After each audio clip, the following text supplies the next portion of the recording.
राज्य विधानसभा में भाजपा सरकार संकल्प पत्र की घोषणाओं के क्रियान्वयन के मुद्दे पर घिरते नजर आए।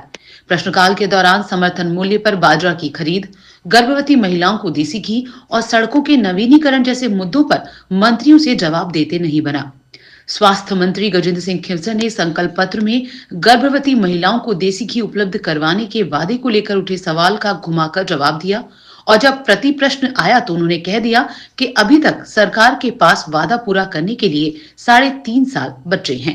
महोदय, राज्य सरकार ने संकल्प पत्र 2023 में प्रत्येक गर्भवती महिला को 5 लीटर देसी घी उपलब्ध कराने की घोषणा की थी, परंतु सरकार ने 2 बजट पेश करने के बावजूद आज तक एक भी महिला को 5 लीटर देसी घी उपलब्ध नहीं करवाया, जबकि गर्भवती महिलाओं व उनके बच्चों के उत्तम स्वास्थ्य के लिए बेहद आवश्यक है। मैं माननीय मंत्री जी से पूछना चाहूंगा कि गर्भवती महिलाओं को 5 लीटर देसी घी किस तारीख तक उपलब्ध करवा दिया जाएगा, जब आप कह रहे हैं कि 80% से ज्यादा घोषणाएं आपने पूरी कर दी है। डबल इंजन की सरकार है और गरीब महिलाओं को देसी घी का जो संकल्प पत्र में आपने वादा किया उनको आप नहीं दे पा रहे। इस पर जवाब चाहिए कि किस तारीख तक आप दे देंगे। हाँ, प्रश्न पूछो माननीय मंत्री जी। माननीय अध्यक्ष महोदय, 6 जो जिले हैं टोंक, धौलपुर, बारां, बांसवाड़ा, चूरू, झुंझुनू और जैसलमेर, इनमें बीपीएल के परिवार और फर्स्ट डिलीवरी में 4 से 6 महीने 3 लीटर जो है उनको घी दिया जाता है और डिलीवरी के पश्चात 2 लीटर।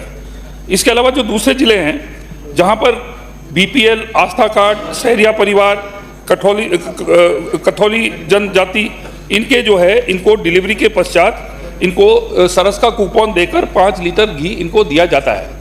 शाहपुरा से विधायक मनीष यादव ने सवाल उठाया कि सरकार ने संकल्प पत्र में प्रत्येक गर्भवती महिला को 5 लीटर देसी घी देने की घोषणा की थी, लेकिन अभी तक कई महिलाओं को ये लाभ नहीं मिला।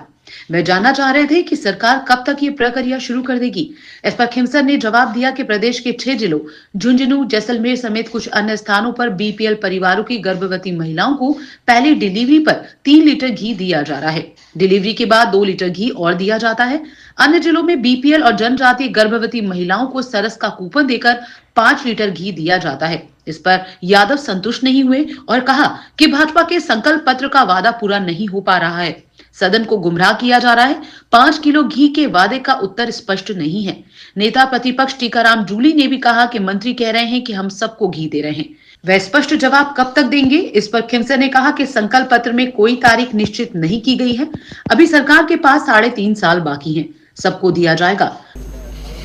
माननीय अध्यक्ष महोदय, जो मैंने इनके संकल्प पत्र के आधार पर पूछा है, इनका जवाब है कि देसी घी उपलब्ध कराने के संबंध में घोषणा की गई, जिसकी क्रियान्वित प्रक्रियाधीन है। एक भी जगह पर 5 किलो घी देने का जो इनके संकल्प पत्र का वादा था वो पूरा नहीं हो पा रहा। मैं इस पर जवाब ये चाहता हूं कि वो किस तारीख तक 5 किलो घी मिल जाएगा और इस योजना के सफल क्रियान्वयन के लिए बजट में क्या जो प्रावधान है वो वित्त विभाग को आपने भेज भी दिया कि नहीं भेज दिया, इसका स्पष्ट जवाब सदन के सामने दे माननीय मंत्री महोदय। अध्यक्ष महोदय, 5 लीटर घी तो दिया ही जा रहा है। मैंने दूसरे जिलों का भी बोला, इनका भी बोला। अभी 3.5 सरकार के भी और बचे हुए हैं, तो उसके अंदर जो है 5 लीटर घी हम कोशिश करेंगे कि ज्यादा से ज्यादा जनसंख्या को हम दें। विपक्ष ने ये कहते हुए हंगामा किया कि सरकार सवाल के जवाब से भाग रही है। इसी तरह समर्थन मूल्य पर बाजरा की खरीद के सवाल पर भी विपक्ष ने सरकार को घेर लिया। भाजपा के पब्बाराम बिश्नोई ने सवाल उठाया कि बाजरा कट कर बाजार में आ चुका है, लेकिन समर्थन मूल्य पर खरीद शुरू नहीं हुई है। खाद्य एवं नागरिक आपूर्ति मंत्री सुमित गोदारा जवाब में समर्थन मूल्य बढ़ाए जाने का जवाब देने लगे। इस बीच नेता प्रतिपक्ष टीकाराम जूली ने कहा कि गेहूं की फसल की अभी कटाई नहीं हुई, लेकिन समर्थन मूल्य पर खरीद शुरू कर दी, जबकि जो बाजरा खेतों से कटकर बाजार में आ गया उसकी खरीद नहीं हो रही है। जबकि भाजपा के संकल्प पत्र में बाजरे की समर्थन मूल्य पर खरीद का वादा किया था। मंत्री ने कहा कि जल्द खरीद की प्रक्रिया शुरू कर रहे हैं। मंत्री के जवाब से असंतुष्ट विपक्ष ने हंगामा शुरू किया। इस दौरान बीकानेर में मूंगफली खरीद में भी अनियमितता के आरोप भी लगे। सदन में जोधपुर के मथुरदास माथुर अस्पताल व जयपुर के सवाई मानसिंह अस्पताल में दवाओं की निविदाओं व बिना निविदाओं के दवाओं की खरीद का मुद्दा भी उठाया गया। जवाब में मंत्री खिलचर ने कहा कि जोधपुर में 28 करोड़ की दवाएं निविदा के तहत खरीदी गई, जबकि आपात जरूरत के हिसाब से 5 करोड़ की दवाएं बिना निविदा खरीदी गई।